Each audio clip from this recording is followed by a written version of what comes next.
Good morning. Good morning, Hawalat. Today is April 28. It's a Tuesday morning. Around 6 o'clock in the morning, early morning.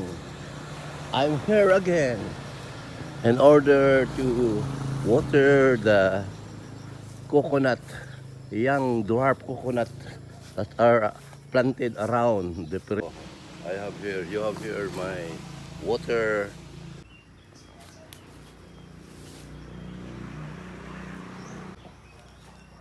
The grasses that needs to be cut and here up to that area. So later on when it is clean, we can see clearly the coconuts along the perimeter. So I say good morning to South Poblacion Lot. I'm just passing by here to check how the plants are growing in here. So it's about 7:30 in the morning here in the South Poblacion Lot. Maybe I gonna be watering a little bit. O na, malapit na mahinog. Yellowish na siya. Okay. Good morning again. Hawalat. Today is April 28. Now it's about 7:15 in the morning. I have done my watering. Next time, you're gonna be working on this banana trees to clean them. Next time. Okay. Resting muna.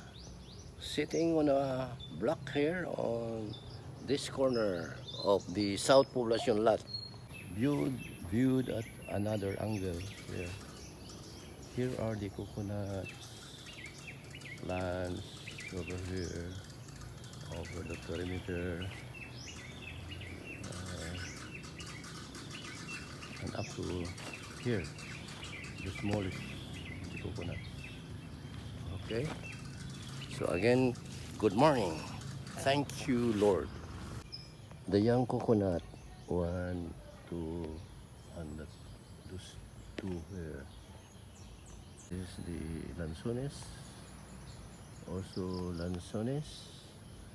Then you have there the jackpot, one, two, and the other lanzones are there also. Here. And this one is the lanzones.